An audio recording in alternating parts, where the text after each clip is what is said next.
Aujourd'hui, rencontre inspirante avec Steven, un jeune aventurier qui vient de fêter ses 27 bougies en début d'année et qui a choisi de changer radicalement de vie. Ancien commercial pour un magazine automobile à Paris, il a tout quitté pour partir en Australie et découvrir le monde en 2022. Lors de notre rencontre en novembre 2023, Steven travaillait en tant que utility dans les mines. Avec son van, il incarne parfaitement l'esprit du baroudeur moderne qui croque la vie à 200%. Je vous souhaite une très bonne vidéo les amis et surtout n'hésitez pas à vous abonner. Salut les amis, j'espère que vous allez super bien. Salut Steven. Salut Damien, salut tout le monde. Je suis super content aujourd'hui de t'interviewer dans ton univers. Là on est à City Beach à Perth, il fait quasiment 30 degrés, on est en fin de journée. C'est le rêve australien à l'heure actuelle où on tourne cette vidéo, sans vous envoyer du rêve. Avant de commencer cette vidéo et surtout de parler purement technique, on va parler dans cette vidéo du van, des mines et de la housekeeping. On aimerait en savoir plus sur ton histoire. Pourquoi être parti en Australie en septembre 2022?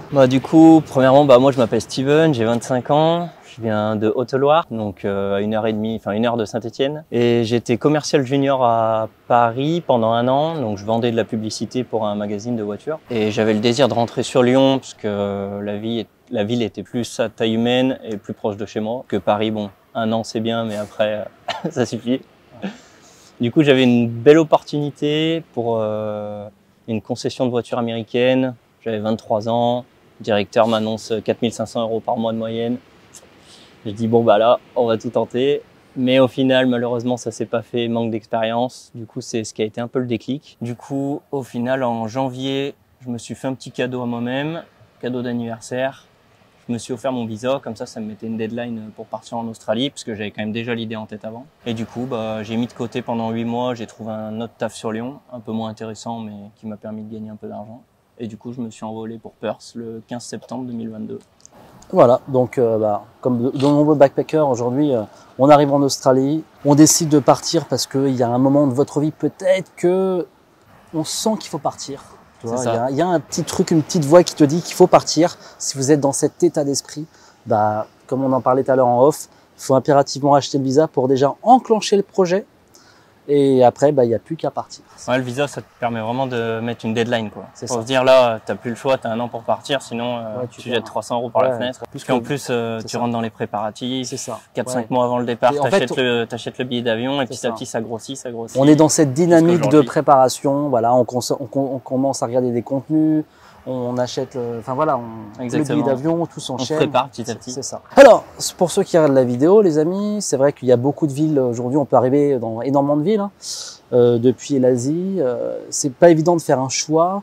Aujourd'hui, alors on tourne cette vidéo, on est à Perth. C'est arrivé à Perth le 15 septembre 2022. Steven, pourquoi avoir choisi la ville de Perth précisément? Pourquoi? Parce que quand je me renseignais, je voyais énormément de personnes qui arrivaient à Sydney, à Melbourne, à Brisbane. Je savais pas à l'avance que Perth était autant prisé à l'heure d'aujourd'hui, mais c'était une ville plus à taille humaine. J'avais 2-3 connaissances qui étaient déjà ici, qui m'avaient déjà parlé de la ville. Et du coup, je me suis décidé de partir à Perth. Ok, tout simplement. C'est vrai que c'est un choix totalement stratégique que je comprends totalement. Tu arrives à Perth, évidemment, il faut se loger. Tu as choisi quel mode d'hébergement au départ? Je suis arrivé d'un backpack, donc c'était au Shirali Backpacker Hostel. C'était un ami d'enfance, du collège, Baptiste, qui était arrivé en Australie quelques mois plus tôt, qui m'avait conseillé cette auberge. C'est une auberge petite, très calme, très familiale. Ouais. Donc si on veut une arrivée en Australie tranquille, on peut aller dans cette auberge. Mais encore une fois, aujourd'hui à Perth, faut s'y prendre énormément à l'avance. C'est ça. Parce que là, c'est blindé de partout et c'est de plus en plus cher, c'est une horreur. C'est ça. J'en ai fait les frais avant d'arriver ici, en pensant qu'on pouvait réserver un hébergement au dernier moment. Moi, j'étais resté en mode comme ça. En fait, pas du tout. Vraiment, tu confirmes? Non, Perth, c'est un enfer. Tout le monde arrive sur Perth parce que tout le monde veut bosser en mine, tout le monde veut gagner de l'argent facilement. Et du coup, toutes les auberges sont bouchées. Moi, je vois ma chambre dans ma maison, elle est à 350 semaines, ce qui est déjà assez élevé. Et au final, on peut se retrouver avec des dortoirs au même prix pendant une semaine, quoi. Ouais. D'accord. Ouais, donc pas évident. En tout cas, anticiper, c'est le meilleur conseil que... Ah oui, il faut vraiment s'y prendre à l'avance. Ouais. Ok. Donc, combien de temps à l'avance, tu penses? Facile 1 mois. Ouais, 1 mois à l'avance. 3 semaines. Ouais. Si on veut rester sur une bonne période, quoi. C'est ça. Ok. Écoute, c'est un super conseil. Alors, Steven, tu arrives en Australie, tu arrives à Perth, tu arrives en auberge, tu fais ta paperasse, la banque, le TFN, la ligne téléphonique. Bon, il y a un moment donné, tu fais tout ça, et pas évident du coup après de se dire quelle est la suite. Comment tu t'es dit, quelle est la suite? Et ben, je voulais pas me mettre en stress pour les 88 jours. Du coup, je suis resté à peu près 15 jours sur Perth. Donc, j'ai rencontré 2 bons amis là-bas, donc Vincent et Mathilde. Ils se reconnaîtront s'ils regardent la vidéo. Vincent a acheté un 4x4 et du coup, on s'est dit, bah, plutôt que de postuler pour chercher du taf à distance, on va directement aller sur le terrain. Du coup, on est parti dans le sud de Perth, enfin au sud de Perth, pour chercher une ferme. Et en même temps, pendant le trajet, on postulait un peu sur Facebook. Et un soir, une dame a répondu, c'était une ferme de vaches, donc une dairy. Elle nous a dit, bah, est-ce que vous pouvez être là demain matin? Du coup, on était dans un free-camp au milieu de nulle part. On lui a dit, pas de souci. Du coup, on a dormi, le matin, on s'est levé. Et on est arrivé dans une ferme de vaches complètement perdue dans le sud du Western Australia. Et on est arrivé peut-être à 9h ou 10h. Et à midi, on était dans le champ, sous la flotte, à devoir ramener des vaches. Voilà, magique. Et on s'est retrouvé dans une ferme de 800 vaches. Voilà. À traiter matin et soir. Sachant que, faut bien préciser, c'est que Steven, t'avais jamais travaillé dans le domaine. Absolument pas. Bon, j'habite dans un petit village, je connais la campagne, je connais l'agriculture, mais j'ai jamais été confronté à devoir traire les vaches, etc. Donc, quand au bout d'une semaine, on t'envoie à 2, à te lever à 5h du matin pour aller traire 800 vaches matin et soir, ça fait bizarre. Et en même temps, c'est aussi ce qui est énorme parce que en France, peut-être que si, peut-être que je me trompe, mais je suis même pas sûr que beaucoup d'agriculteurs aient 800 vaches chez eux, enfin avec eux du moins. Du coup, quand on te demande d'aller faire ce boulot, c'est quelque chose quand même. Première clé que Steven vient de vous donner, sortez de votre zone de confort, faites des boulots où on n'avait pas imaginé une seule seconde de le faire et ça marche parce que quand il y a une motivation, on peut le faire. Puis de toute façon, quand on va chercher ces 88 jours, déjà c'est pas en ville qu'on va le faire, donc beaucoup de boulots sont éliminés. Ça va être les fermes, donc fruit picking ou packing. Moi, j'en ai pas fait. Ouais.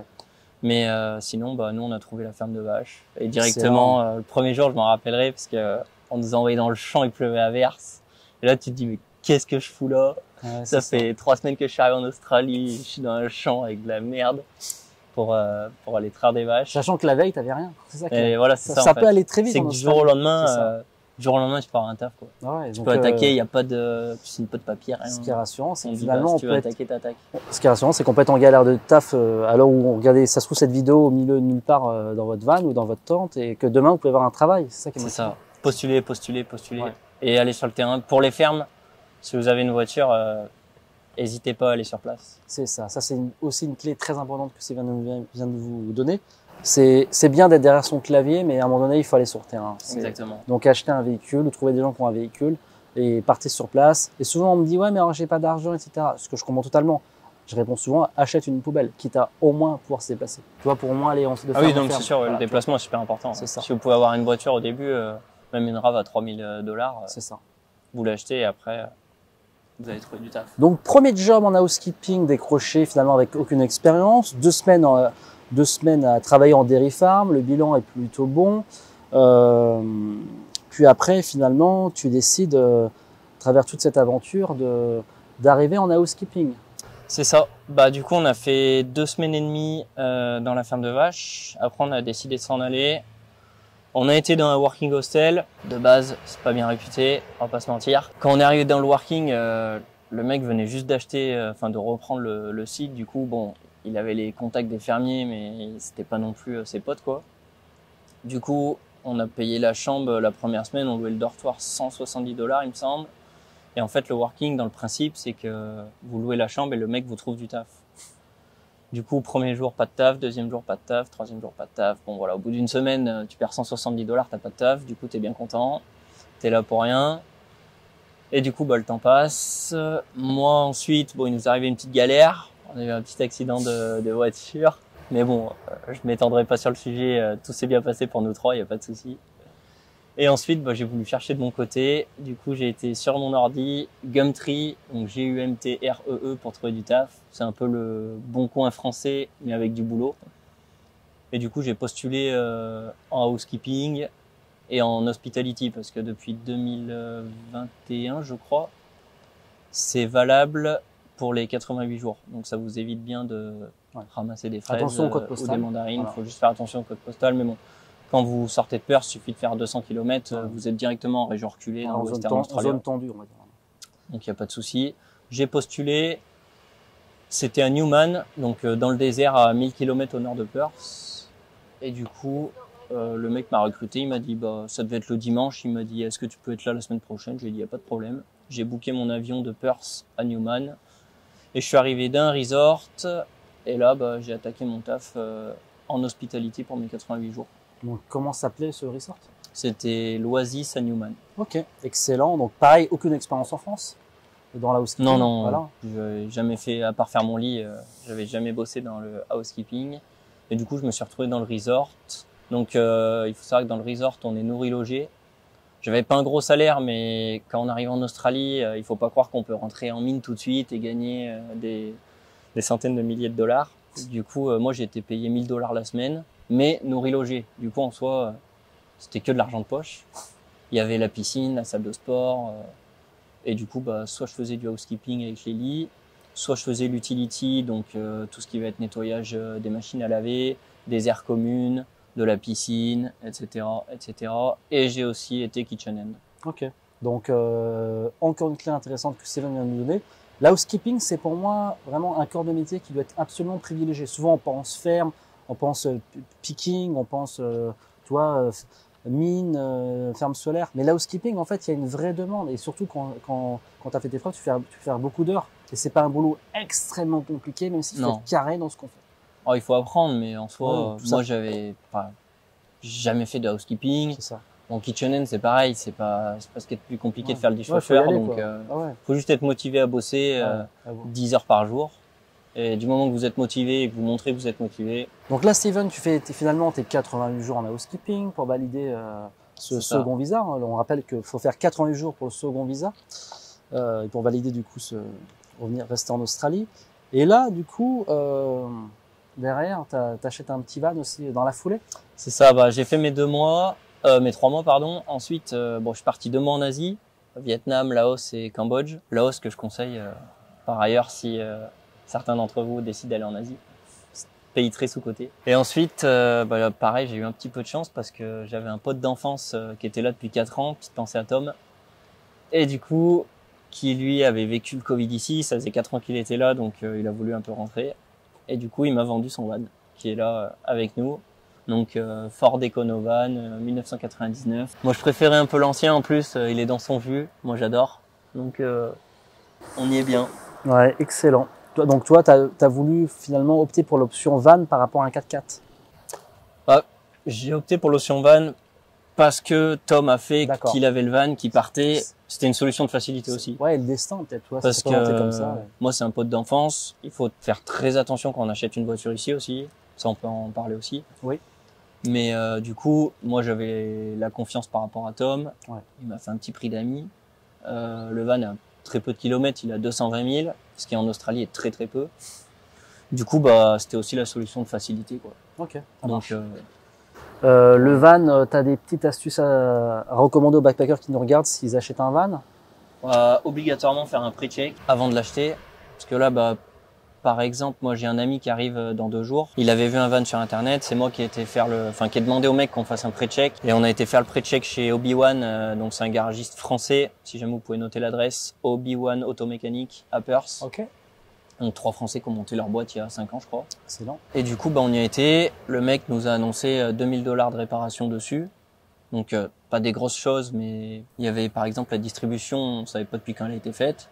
T'achètes le van, tu le sais pas, tu commences à rouler, ta distrib elle pète, ton moteur il pète, et ton van tu l'as dans l'os. C'est ça. Du coup là il nous l'a dit, on a réduit le prix au niveau des réparations, donc de 12 500 on l'a payé 10 000, et au final tu sais que t'as un van quand t'arrives. T'es confiant en fait, c'est très important d'être confiant. Le plus important c'est le check, c'est le pré-check avant la vente. Ce qu'il faut comprendre c'est que les amis, c'est que quand vous allez quitter la ville, on est rapidement mis nulle part. Ça veut dire que s'il y a un problème mécanique, alors il y a toujours des gens qui vont vous aider, mais ça peut rapidement chiffrer. Ça peut très vite chiffrer. Très vite chiffrer, toi, même si on vous conseille de prendre une road assistance, donc ça renseignez-vous sur Google, sur la road assistance.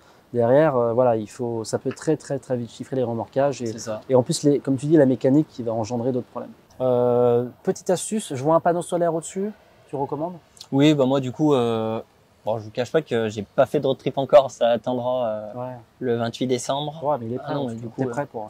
Mais du coup, ouais, bah lui, il m'a tout laissé dessus. Du coup, il y a la planche de surf en bonus, mais j'en ai pas encore fait. La deuxième batterie, très important, avec le panneau Donc solaire. précisons-le, deuxième batterie, ça permet à l'arrêt de pouvoir utiliser ces appareils électroniques. Exactement. Voilà. Et qui se recharge avec le panneau solaire qu'il y a sur le toit. D'ailleurs, c'est le meilleur combo, hein. Batterie auxiliaire avec panneau solaire, minimum 1000 watts. Je suis pas un expert en électricité. Et le frigo qui est aussi Voilà. relié à la batterie. À batterie auxiliaire, voilà. C'est ça. En général, les batteries auxiliaires, c'est des batteries qui sont bien plus chères, mais est-ce qu'ils ont une plus grande capacité et une décharge surtout lente. Voilà. Et Donc, ce qui permet aussi de, si on est en panne sur la première batterie, de redémarrer le véhicule avec la deuxième. c'est d'ailleurs Parce que moi, au début que j'ai eu le van, un soir, j'ai oublié d'éteindre les feux. Le matin, je me réveille pour aller au taf. Pas de batterie. Voilà. Bon, impossible de la trouver parce que je savais même pas où elle était. J'ai dû réveiller mon pote à 4h du mat.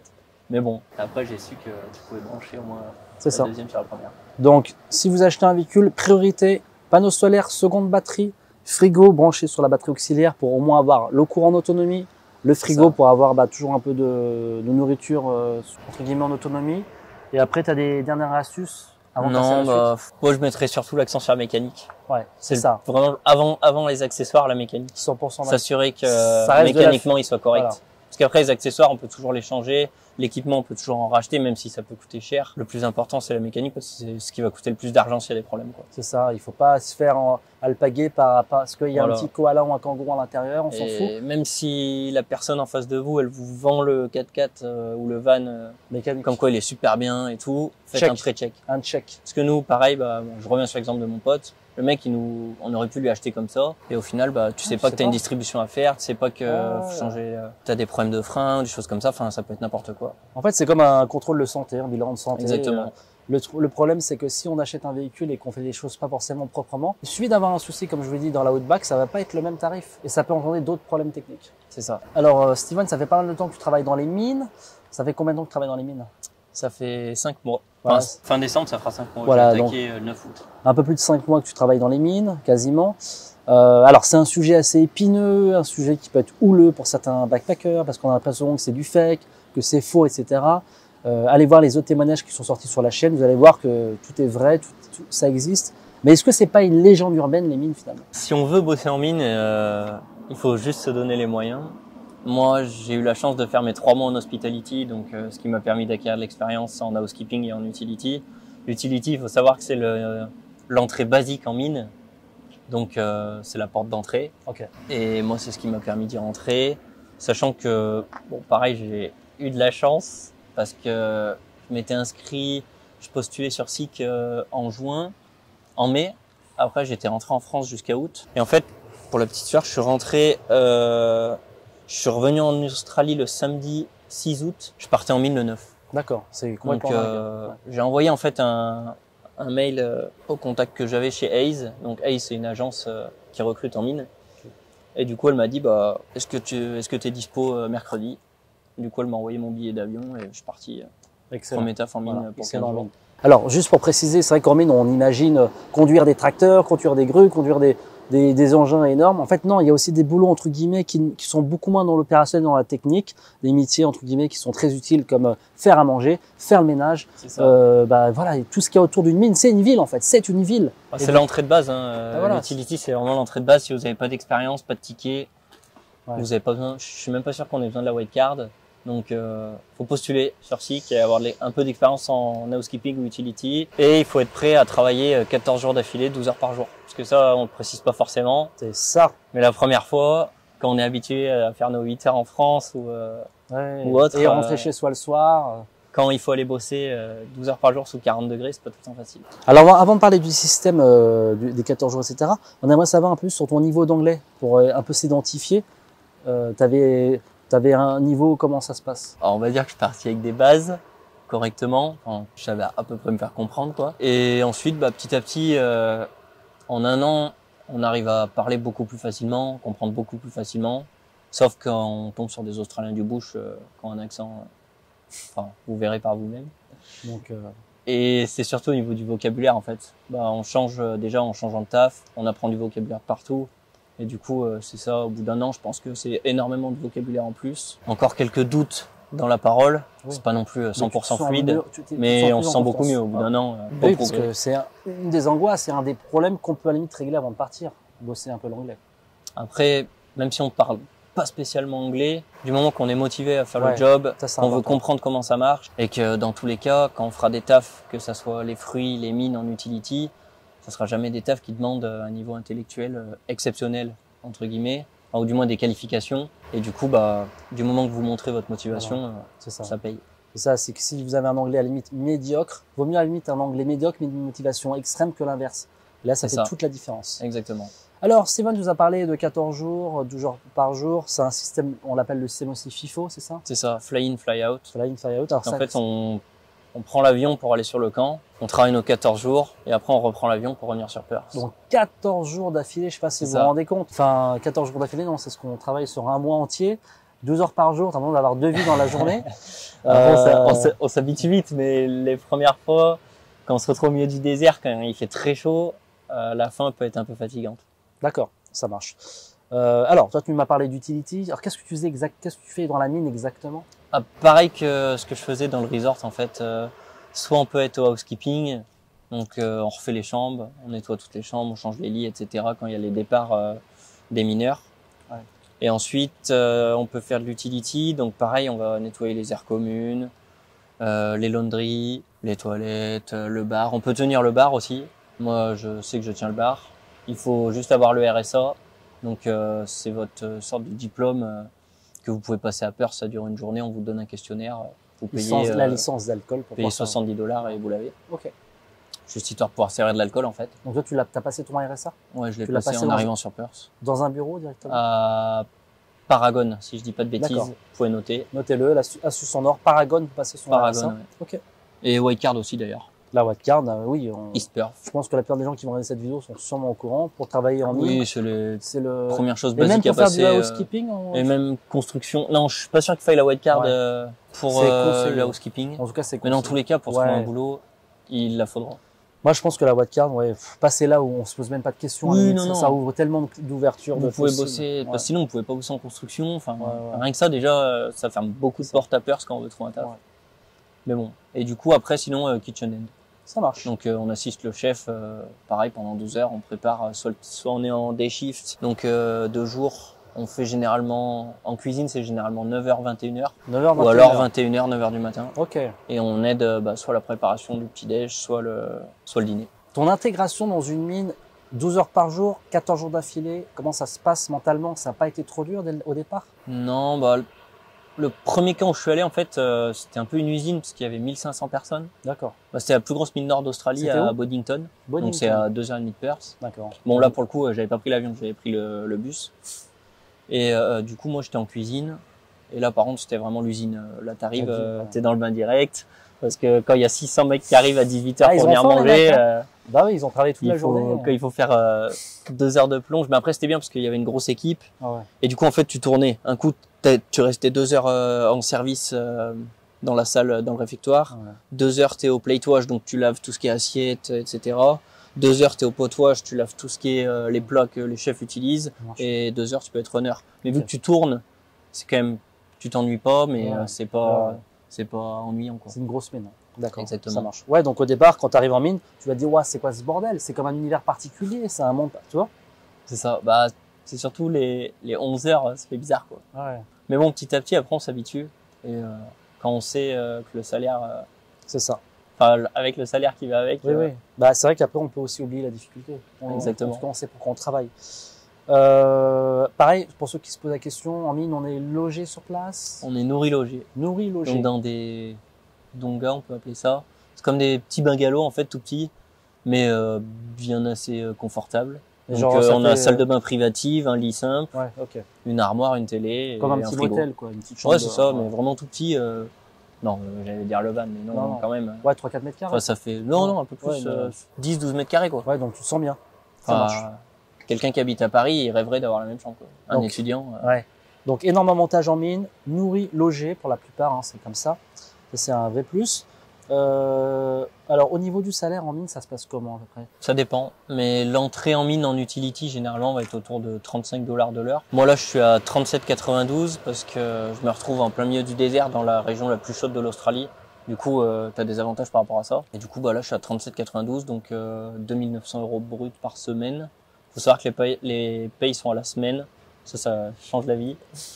Et du coup après taxe je me retrouve à 2481 $ net sur mon compte. Et du coup dans ma poche parce que je paye ni bouffe ni logement. 2400 $, ça fait environ 1750 €. C'est le salaire moyen d'un Français Un petit peu moins, ouais, mais ça fait, ouais, c'est ça, dans les 1600 € par semaine. C'est le salaire, on va dire un salaire qui est un peu basique en France. C'est ça. Hein. Et sachant qu'on bosse, du coup, on fait du 2-1, donc 2 semaines de taf, 1 semaine de repos, donc ça fait 3 semaines par mois. Donc on est sur du 7500 $ en 3 semaines. Le ratio entre ce que tu gagnes et la difficulté, ça en vaut la chandelle? Ou Oui, c'est largement. vraiment un sacrifice? Non, ça en vaut largement la chandelle. Ouais. On fait pas non plus, enfin, c'est pas un taf physique, quoi. Ok. D'accord. Ça, mentalement, ça peut être fatigant. Au bout de 10, 11 jours, 12 jours, on voit la fin arriver, mais quand on enchaîne 11 heures sous le soleil à 40, parce que même si on fait les chambres, on est quand même dehors, ça peut être fatigant, mais du moment que t'es motivé, et le salaire motive. On va pas se mentir. Et d'accord. Et au sein d'une mine, l'ambiance globalement, elle est bonne. T'as réussi à t'intégrer rapidement dans la mine parce qu'il y a du monde. Bah la grosse différence en fait, moi je préfère du coup les petits camps parce que bah le premier camp en fait quand t'es 1500, les mineurs déjà tu leur parles pas parce que c'est des mecs tu les vois pas en fait. Alors que je suis arrivé mon deuxième swing, il y avait 80 mecs et du coup bah peu importe les missions que tu fais, tu vois toujours les mêmes têtes. Du coup petit à petit les mecs ils te connaissent. Et moi j'ai fait un swing dans ce petit camp et après je suis allé dans un autre camp qui était à 3 heures de celui-là. Et là, ça fait 4 mois que j'y suis. Du coup, bah, à force, tu connais les mineurs, les mecs qui te connaissent, tu sympathises avec eux. Plus humain. Le soir, tu peux aller boire une bière avec eux. Et voilà, c'est vraiment un camp à taille humaine. Parce que souvent, c'est des permanents. Les mecs, ils bossent là depuis 2-3 ans. Et du coup, bah, tu vois toujours les mêmes têtes. Et c'est beaucoup plus agréable. Donc, autre clé importante, essayez de privilégier, entre guillemets, si vous avez le luxe de choisir des mines, on va dire, à taille humaine. Après, tu choisis pas. Ouais, voilà, tu choisis pas, c'est ça. Mais en Tu tout cas, choisis pas du tout. mais en tout Tu cas, prends ce qu'on te donne. si t'as 1500 personnes, c'est vrai que sur le long terme, tu peux vite déprimer aussi. Ouais, c'est pas pareil, ouais. Ah, tu vas, tu fais ton taf, c'est l'usine et après tu rentres, quoi. Quand tu travailles dans une mine au milieu de nulle part, quand on sait la difficulté que ça peut représenter le travail dans la Outback, c'est pas trop dur mentalement d'être coupé du monde, coupé de la vie, coupé des restaurants, coupé de tout ça? Sur le long terme, je dirais oui. Je me verrais pas faire ça, même 3 ans de ma vie d'affilée. Je pense que je pourrais pas. D'accord. Mais c'est une belle parenthèse. Le faire pendant 5-6 mois, 7 mois, quitte à aller jusqu'à 1 an pour arriver à mettre de côté, pas hésiter, quoi. D'accord. Bon bah si je reviens à Perth dans 2 ans et que je te vois encore en mine, là je vais te... On verra. Mais en tout cas, ça peut être une belle parenthèse de vie pour pouvoir acheter encore une fois. Surtout pour mettre de côté, quoi. Un apport pour l'appart. On le fait pas pour le plaisir, un camping-car, voilà. En tout cas, vous allez faire de l'argent rapidement, pas facilement, mais rapidement. Exactement. C'est ça. Parce que c'est vrai qu'on n'est pas prêt à la base de gagner des sommes pareilles, surtout à 25 ans. Bah là, en 6 mois, quand on y pense, 6 mois de mine, ça me fait 30 000 $. Ouais. Ça fait 18 000 €. Ouais, c'est une belle quand somme. je dis 18 000 € c'est mis de côté. À 25 ans, ouais. Et quand tu regardes en France, il y a pas énormément de monde qui peuvent mettre 18 000 € de côté en 6 mois, quoi. C'est encore ça plus aujourd'hui avec l'inflation, etc. Exactement, c'est la chance de votre vie parce que tu peux très bien gagner ta vie, mais derrière, tu as des dépenses, tu as plein de trucs. Là, tu n'as aucune dépense, c'est de l'argent de poche. C'est ça. C'est tout dans la poche. Est-ce que tu as, parlons vraiment vrai, hein, sur cette chaîne YouTube, on parle vrai depuis 2012, la mentalité par rapport, je veux dire, t'es français, ça s'est toujours bien passé, t'as jamais senti de racisme au sein de la mine? Non. D'accord, excellent. Non, jamais eu de soucis par rapport à ça. Non, mais c'est très bien. Excellent. L'accent, donc, en mine, peut être ultra compliqué. Je pense à Kevin Détail qui nous en a parlé par rapport à l'accent. Tu as réussi quand même à t'intégrer malgré cette multi. On sait que l'accent irlandais est compliqué, etc. Non, les Irlandais, c'est un enfer. Voilà. Les Irlandais du Nord, c'est une catastrophe. Et les Australiens du bush, les mineurs, des fois, quand ils te parlent, moi, ça fait 1 an maintenant, bon, je comprends quand même 80% de ce qu'on me dit. Mais si je tombe sur un Australien qui vient du fin fond du bush, je vais comprendre 10%, 15%. Et je vais le faire répéter 2 fois, 3 fois, jusqu'à qu'il comprenne qu'il faut qu'il me parle plus lentement, qu'il articule mieux, parce que sinon, c'est impossible. Ouais, mais c'est une expérience à avoir. Vous verrez quand vous serez là, quoi. Ah ouais. Parce que ça peut être stressant de pas comprendre, au final. S'il y a une incompréhension. Après, comme dans la mine, généralement, les mecs sont tous sympas. Oui. Même après 12 heures de taf, s'ils voient que tu comprends pas, Oui, oui. ils vont te répéter gentiment, lentement, pour que tu comprennes quoi. Ça Donc, marche. Alors le bilan, Steven, surtout avec toutes ces expériences, le bilan en mine est plutôt bon. Tu recommandes le travail en mine? Ah oui, si vous pouvez, allez-y. Mais encore une fois, quand vous arrivez en Australie, vous attendez pas à vouloir rentrer en mine directement et gagner 3 000 $ par semaine. Ouais. Enfin, ça commence aussi par les 88 jours. Enfin, moi, c'est mon conseil. Si vous pouvez faire vos 88 jours directement, ça vous permet de mettre un petit peu de côté. Et en plus, ça vous permet d'avoir une expérience qui ensuite, si vous la faites en hospitality, pourra vous faire rentrer en mine en utility plus facilement. Et le fait de travailler en utility va pouvoir découler à se trouver des contacts en mine pour essayer de trouver d'autres jobs qui payent encore plus, comme trade assistant ou conducteur de tractopelle. Où là, on peut faire des salaires jusqu'à... Là, on peut monter à 40, 50, 70 $ sans problème. Ouais, c'est ça. Mais bon, ça, c'est un autre débat. D'ailleurs, on pense à tous aux routiers, aux conducteurs de retrait. Donc, j'ai souvent des grutiers qui me contactent. Tous ces gens-là, on va dire, vous avez votre place en mine. Maintenant, il va falloir faire sa place. C'est pas parce qu'on est grutier depuis 10 ans personne ne vous attend. C'est ça. C'est ça qui est important. Exactement. Écoute, le bilan est excellent. Une question que j'aime bien poser, c'est est-ce que tu as ressenti un décalage entre, par exemple, les contenus que tu as pu consommer avant de partir et la réalité du terrain, où tout est excellent pour toi? Moi, dans mon expérience, en fait, j'ai jamais eu de gros problèmes. Je ne cache pas que j'ai été chanceux sur beaucoup de points. Parce que le taf en mine, moi, c'est un pote qui m'a filé une adresse mail, que je remercie d'ailleurs. Et du coup, le taf, pareil, quand je suis rentré de France, en 3 jours, j'ai eu mon premier swing. Le van, c'est mon pote d'enfance qui me l'a vendu. Tout s'est bien goûté. J'ai fait un taf aussi. J'ai monté des tables à Perth, des tables de bureau dans les buildings. Ça, c'est pareil. J'ai eu l'opportunité de demander à un mec que j'avais rencontré dans mon premier job. Et si j'avais vraiment un conseil à donner par rapport au taf, c'est essayer de vous construire votre réseau et n'hésitez jamais à demander. Quitte à ce qu'on vous dise non, c'est pas grave, vous irez voir ailleurs. Mais jamais hésiter. Moi, quand j'ai rencontré le mec à Newman, on avait bu nous 2 bières ensemble. Le lendemain, il allait partir. J'ai été le voir, j'ai dit ouais, pars demain en Asie, est-ce que t'as un taf pour moi quand je reviens? Il m'a dit donne-moi ton numéro, tu me contactes quand tu reviens. J'ai envoyé un message 10 jours avant d'arriver, j'étais à Melbourne. Il m'a dit fais ton ABN et je suis revenu à Perth, j'avais du taf. Et j'étais à 35 $, 1500 semaines. Ouais, peut-être ce qui a payé pour toi et qui paye peut-être moins pour les autres, c'est que tu es très culotté. Il faut pas hésiter. Enfin, franchement, ça coûte rien et que la personne elle dit non, t'en fous. Ouais, t'as rien à perdre. T'as rien à perdre, la personne, tu la reverras plus jamais de ta vie, ça se trouve. Ouais, c'est vrai. Et au pire, il va pas te jeter à te dire aller vers les autres, en fait. Aller vers les gens. Faut pas hésiter à demander. Vous voyez, mais c'est souvent, aller dans la rue, si vous avez des trafic contrôleurs, allez voir les trafic contrôleurs. Enfin, plus vous êtes culotté, plus ça va payer. Et demander des contacts, construire son petit réseau. Dès le départ, en auberge, sur les groupes Facebook. C'est vrai que c'est toujours le même conseil depuis 12 ans, c'est l'arme de guerre chimique, c'est vraiment très important, les contacts. C'est le réseau. On a beau faire toutes les recherches du monde, si on s'entoure pas de bonnes personnes, comme un bon entrepreneur, ça va capoter. Pour mon entrée en mine, c'était pareil, c'est Baptiste. Oui, parce que tout seul, vous allez pas y arriver. Qui m'a filé le mail de la personne qui l'avait fait rentrer. Et voilà. Et moi, j'ai envoyé le mail à la dame, elle m'a fait faire mon interview, etc. Et 2 mois après, c'était cadeau. Donc, astuce en or de Steven, donc entourez-vous, soyez culottés et surtout, allez vers les autres. C'est vraiment la clé qu'on doit retenir. Pas hésiter. C'est vrai que je reçois peur de demander, en fait. Très souvent d'ailleurs des messages quasiment chaque jour de gens qui galèrent. Peut-être que vous allez peut-être pas essayer vers les autres. Allez sur le terrain, ne restez pas trop en ville. Enfin, toi, c'est toujours les mêmes conseils, mais qui marchent, quoi. C'est ça. Il faut vraiment se construire son petit réseau et se donner les moyens. En 14 mois en Australie, pour conclure cette vidéo, Steven, est-ce que t'as été victime d'arnaque, victime de problèmes, victime d'une injustice concrètement que tu voudrais dénoncer? Une injustice, pas spécialement. Mis à part qu'on m'a volé mes dunks il y a pas si longtemps que ça. Ok. Parce que j'étais en mine. Mon proprio, il m'a envoyé une photo. Et en fait, t'as l'entrée de la maison et ça fait un sas d'entrée. Et tu peux passer ta main à travers les barreaux du grillage. Ouais. Et il y avait le porte-chaussures avec nos chaussures. Et le mec, il est arrivé en vélo, il passait, il a vu les chaussures, il s'est arrêté, il a pris un bâton, il a tiré le porte-chaussures. Et du coup, on le voit sur la caméra parce qu'il y avait une caméra dans le sas. Ouais. Et tu vois le mec, il me tire mes dunks. Moi, j'étais bien content, j'étais en train d'en chier au soleil à bosser 12 heures par jour.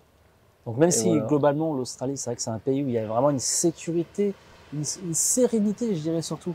C'est vrai que vous pouvez perdre. Tu parlais tout à l'heure de ton téléphone qui est resté 1 heure dans une Ça, boîte de voilà, nuit. Tu c'était. perds ton portefeuille. Ça, c'est un exemple. Mais C'est l'exception qui confirme c'est la bien règle c'est parce bien que d'en c'est parler. vraiment safe. Mais Moi, je trouve globalement, que voilà, il y a une niveau sécurité, il y a Ouais. aucun problème. On n'est pas dans le monde des bisounours. Non. Moi-même, j'ai été victime de traquenard avec un, entre guillemets, une sorte de pseudo-baron de la drogue. Enfin, je veux dire, c'était une sorte de dingue. Mais pourtant, voilà, c'est des choses qui peuvent arriver. C'est des choses qui peuvent arriver. Il y aura toujours des mauvaises personnes. C'est comme partout, hein. Tout à l'heure, je voyais dans la presse à Broome encore un drame qui arrivait. Enfin, je veux dire, on n'est pas dans le monde des bisounours, mais globalement, vous pouvez laisser votre portefeuille par terre dans la rue, il y aura beaucoup moins de vols. Un dernier truc à dire, Steven, pour conclure la vidéo. Eh ben, n'hésitez pas. Franchement, si vous avez l'occasion de le faire, partez. Même que ce soit en Australie, en Nouvelle-Zélande, où vous voulez. Partez découvrir de nouvelles choses. Parce que moi, je regrette absolument pas ma vie aujourd'hui. Même si ça fait que 1 an, ça peut paraître très peu, mais ça fait déjà beaucoup. Quand on part à 14 000 km de chez soi. 16 000 même. 16 000, ouais. Enfin, tout dépend personnellement, du coup. Ouais, je crois que c'est 16 000 ici. Mais voilà, franchement, si vous avez l'occasion, n'hésitez pas et vous regretterez pas. C'est ça. Bah écoute, un grand merci Steven pour Eh cette ben, vidéo. merci beaucoup, Damien. N'hésitez pas à le suivre sur Instagram et sur Facebook. Et moi je vous dis à très bientôt les amis.